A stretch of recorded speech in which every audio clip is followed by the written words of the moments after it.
వాసనలు కేవలము ప్రాక్తన ఫలముగా శుభవాసనలు ఉదయింప తొలగినవి కావు.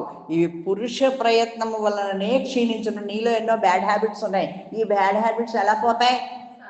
పురుష ప్రయత్నం వల్లే పోతాయి. పురుష ప్రయత్నం గుర్తుపెట్టుకోవాలి. పురుష ప్రయత్నం అనేది ఒక పొట్టేలు లాంటిది, నీ ప్రారంభం ఒక పొట్టేలు లాంటిది. సో రెండింటికి మధ్యలో ఫైట్. ఇదే యోగ వాసిష్టం. అర్థమైందా? పురుష ప్రయత్నం అనేది బాగా ఫీడ్బ్యాక్ ఇచ్చుకోండి. ప్రారంభం కర్మ, ప్రారంభం తప్పదు. పురుష ప్రయత్నం వల్ల దీన్ని మనం తొలగించుకోవచ్చు. జ్ఞానాగ్ని దగ్ధ కర్మాణం, ధ్యానాగ్ని దగ్ధ కర్మాణం ఇవన్నీ చెప్తున్నారు కదా. అది కేవలం ప్రాక్తన ఫలముగా శుభవాసనలను తొలగునవు కావు. ఈ పురుష ప్రయత్నం వలనే క్షీణించును. కనుక ఈ విషయమున పురుష ప్రయత్నము అత్యంత ప్రయోజనము. పురుష ప్రయత్నం అనేది చాలా ఆషామాషి విషయం కాదండి. ఈ పురుష ప్రయత్నం మనం అందరం కూడా చెయ్యాలి. ధ్యానం బాగా చెయ్యాలి. చేస్తున్నారా? తెల్లారుజామున లేచిపోతున్నారా? ఎన్నేసి గంటలు చేస్తున్నారు ఒక్కొక్కళ్ళు? మినిమం 3 గంటలు అన్నారు. మరి ఇప్పటికే ఏరులు పారులై ప్రవహిస్తోందంతా కూడా ఇంటి చుట్టూరాను. జనం అందరూ కూడా అల్లాడిపోతున్నారు అందరూ. పూర్వం యచ్చేహభ్యసతే జస్రం యచ్చదేహాంతరేపి చ జాగ్రత్త స్వప్నేషదపి తత్సదిత్యనుభూయతే. పూర్వ జన్మల ఎందెద్ది నిరంతరం అభ్యసింపబడుచున్నదో అయ్యది సత్యముగా తోచును. పూర్వజన్మలో నువ్వు ఏమేమైతే అభ్యాసం చేశావో లాస్ట్ దాకా వల్ల ధ్యానమే అభ్యాసం చేస్తూ చేస్తూ చేస్తూ ప్రాణం వదిలేసావు. మళ్ళీ నెక్స్ట్ జన్మలో పుడతావు. పుట్టాక లేచిన దగ్గర నుంచి ఏ మూలో ఆ మూలో ఎక్కడో ఏదో చూసుకుంటాం. చిన్నప్పుడు అలాగే ఉండేవాళ్ళం. ఇల్లు ఎక్కడ వెతికినా కనిపించేవాళ్ళం కాదు. ఆఖరికి మంచం కింద ఎక్కడో మూలకు ఉండేవాళ్ళం. అందరూ బయట ఎక్కడో ఆడుకుంటూ ఉంటే ఎక్కడో ఎక్కడో ఏంటి ఇలా మూలకెళ్ళి కూర్చుంటావు ఏంటి నువ్వు మొద్దులాగా అంటులాకొచ్చావు.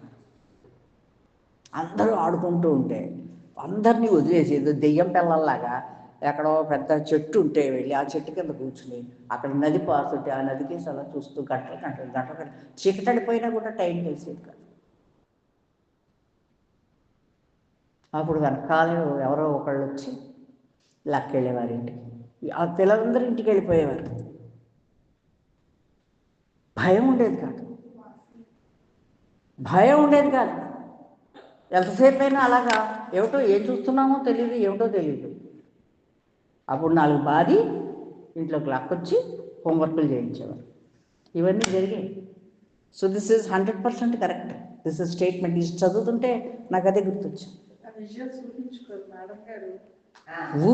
ఊహ కాదు మేడం, ఇది నిజం మేడం. నేను నిజం చెప్పాను. ఊహించుకోండి. చెప్పారా? అవునా? Okay. Next I want repeat this once again. Sorry. ఏంటి అంత డల్గా ఉన్నారేంటి ఇవాళ? మీరేంటి ఇంత డల్గా ఉన్నారంటున్నా? ఒంట్లో బాగాలేదా? అయ్యో, కోల్డాక్ట్ వేసుకోలేదా? వేడి నీళ్ళు ఆరారా తాగుతారు కదండి, మరి తెచ్చుకోపోయారా ఫ్లాస్క్లో? పూర్వజన్మల మందెద్ది నిరంతరము అభ్యసింపబడుచున్నదో అయ్యది ఏ సత్యముగా తోచును. ఇట్టి శుభచింతాభ్యాసము వలననే అశుభచింతలు తొలుగును. మన జాగ్రత్త స్వప్నములందు మనము దృఢముగా భావించే విషయములే సత్యములుగా అనుభూతములగుచున్నవి. దేవార్చన పూజ మున్నగు కాల్పనిక విషయములే ఫలప్రదములగుచుండ వాస్తవముగా తత్వచింతన వల్ల శుభమే లభింపకుండును.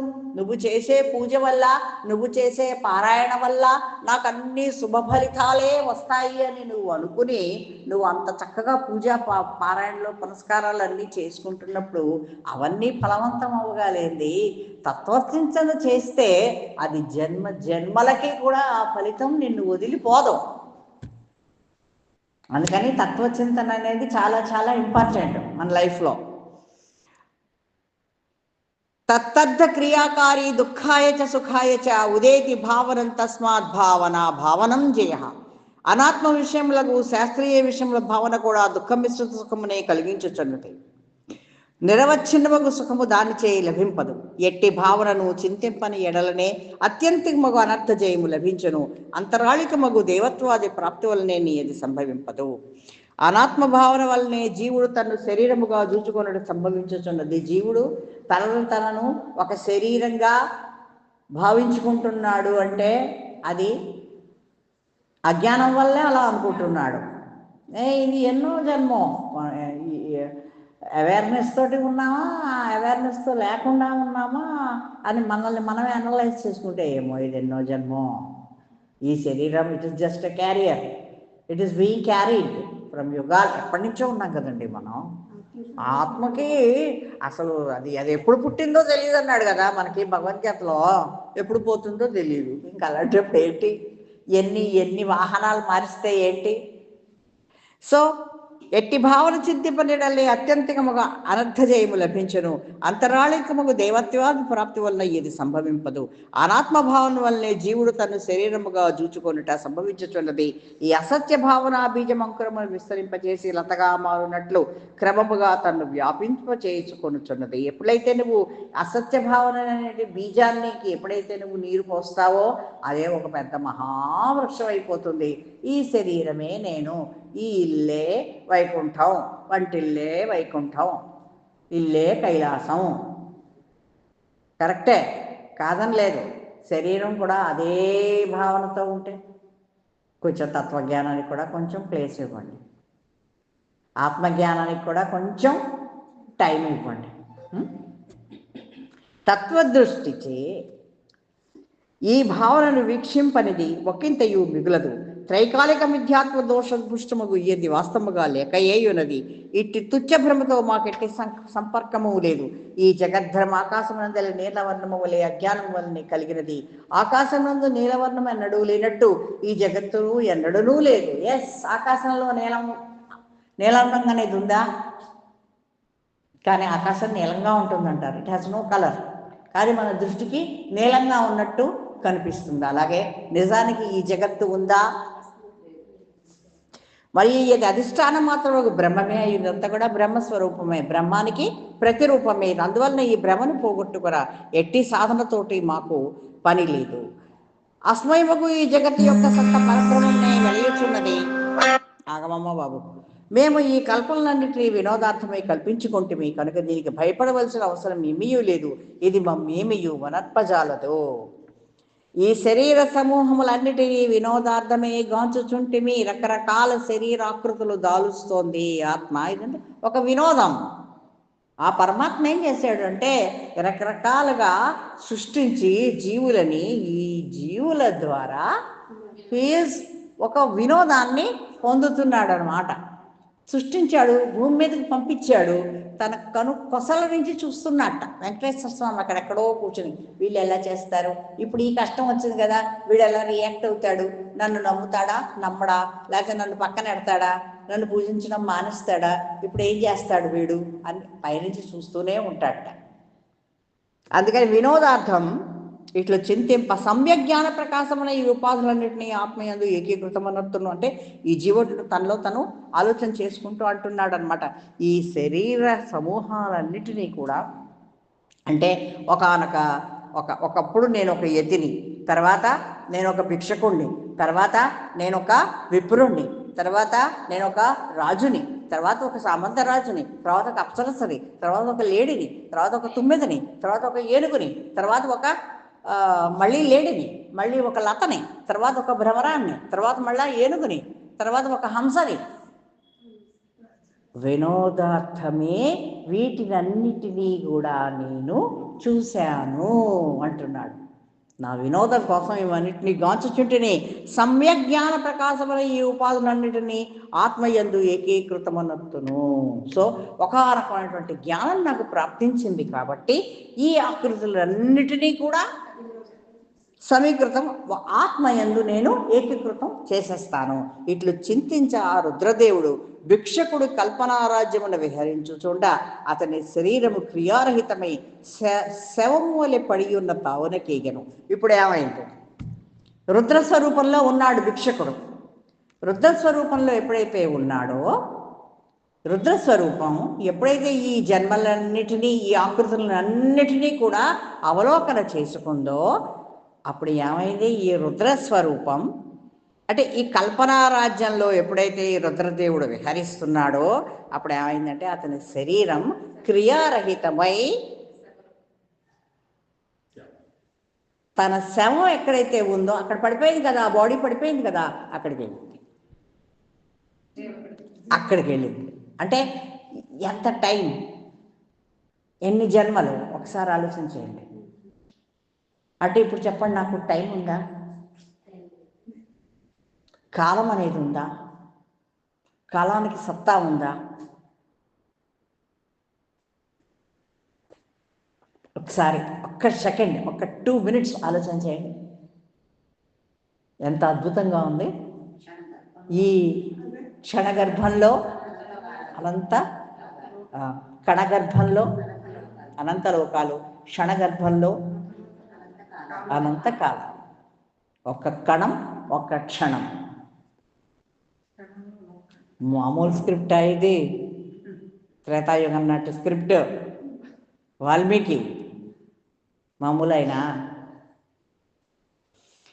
ఆ రుద్రదేవుడు ఇలా చింతించాక భిక్షకుడు కల్పరారాజ్యమున విహరించుచుండ అతని శరీరం క్రియారహితమై శవం వలె పడి ఉన్న తావును. అంటే ఇవన్నీ ఆలోచన చేస్తున్నాడు కదా. చేస్తూ చేస్తూ చేస్తూ చేస్తూ వెనక్కి వెనక్కి వెనక్కి అంటే ఆ పూర్వజన్మలన్నీ శోధించుకుంటూ అక్కడికి వెళ్ళిపోయాడు. ఆ భిక్షుకుడి శరీరం దగ్గరికి వెళ్ళిపోయాడు. ఏగి తన చిత్తమును జ్ఞానమయముకు చైతన్యమున ఆ భిక్షు శరీరమును ప్రవేశింపజేసెను. దాని ఆ భిక్షకుడు చైతన్యమునుంది తన భ్రమను తెలుసుకున్నాను. ఆ భిక్షకుడు శరీరం పడిపోయింది అక్కడ. ఈ రుద్రస్వరూపం యొక్క శరీరం, ఈ ఆత్మశక్తి వెళ్ళి ఆ శరీరంలో ఎప్పుడైతే పడిందో ఆయన లేచి కూర్చున్నాడు. నెక్స్ట్, రుద్రాంశమయ్యటి ప్రవేశించుట వలన రుద్రదేవుడు సత్య సంకల్పుడగుట వలన మన స్వప్నము జాగ్రత్త వస్తుయందు చెదిరిపోవునట్లు చెదిరిపోక ఆ స్వప్నము అనువృత్తమై ఉండెను. ఈ స్వప్నం చెదిరిపోలేదు. మనం జాగ్రత్త అవస్థలోకి రాగానే స్వప్నం ఆగిపోతుంది కదా. జాగ్రత్త అవస్థలోకి వచ్చి స్వప్నం అయిపోయింది అక్కడ. కానీ ఇక్కడ అలా జరగలేదు. జాగ్రత్తగా వినండి. ఆ భిక్షుకుండు జ్ఞానలాభము పొంది ఉన్నను తన రుద్రత్వమును జీవటాది శరీర పరంపరలను ఒకే సమయమున వీక్షింపగలిగాను. జ్ఞానలాభం వల్ల ఏమైంది? ఒకే టైంలో ఇదంతా కూడా చూసుకోగలిగాడు అనమాట. Parallel lifes. ప్యారలల్ అంటే ఆశ్చర్యముకు అయోగ్యుడైనను అప్పుడు ఆశ్చర్యమును పొందాను. ఇప్పుడు నేను ఇక్కడే ఉన్నాను. ఇప్పుడు ఈ టైంలో, ఈ స్పేస్లో నేను ఇక్కడ ఉన్నాను. ఇంత క్రితం నేనేంటి తెలీదు. అంతకుముందేంటి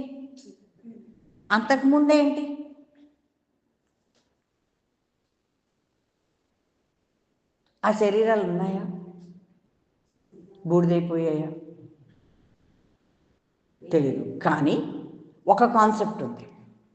అదేంటి అంటే, నేను ఇక్కడే ఉన్నాను, కానీ ఇదే ఆత్మశక్తి తోటి, అంటే ఇలాగే ఇదే ఆలోచన సమూహంతో నేను వేరే గ్రహం కావచ్చు, వేరే లోకం కావచ్చు, లేకపోతే వేరే కంట్రీ ఎక్కడైనా కావచ్చు, వేరే చోట కూడా ఉంటాను నేను. కల్పన. ఒక్కొక్కసారి చూడండి, పడుకుంటాం, ఆ నిద్రలో ఒక భావన వస్తుంది, నేనే ఎక్కడో ఉన్నాను. ఎక్కడున్నాను? ఏదో ఒక ల్యాబొరేటరీలో ఉన్నాను. ఆ ల్యాబొరేటరీలో నేను సైంటిస్ట్. అవతార్ సినిమా నేను చూడలేదు బాబు, ఆగు, చూడలేదు. ఇది నాకు అర్థమైన కాన్సెప్ట్ నేను చెప్తున్నాను. నెక్స్ట్ క్లాస్లో మళ్ళీ ప్రిపేర్ అవుతాను నేను.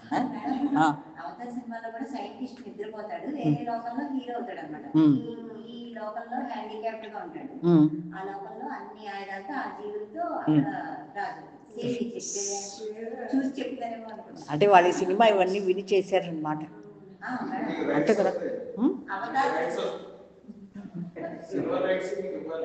బాబోయ్. కేసు వేయమంటావా ఏంటి? వదిలే బాబు. ఈ ఈ ముద్దతో ఈ పులుసుతో ఈ ముద్ద దిగితే చాలు. సేమ్ మేడం ఆయన చంపేయాలంటే నిద్ర లేపాలన్నమాట. ఇక్కడ అక్కడ వాళ్ళని చంపేయాలనుకుంటారు, ఇక్కడ ఇతను నిద్ర లేవాలి. మీరు చెప్పే కాన్సెప్ట్ యాక్టింగ్ గా ఉంటుంది అన్నమాట. అవునా? అచ్చా. అక్కడికి మీరు సినిమా చూస్తారన్నమాట. అప్పుడప్పుడు చూడండిరా బాబు ఆ సినిమాలు, కొంచెం కాకపోతే కొంచెమైనా అర్థం అవుతాయి.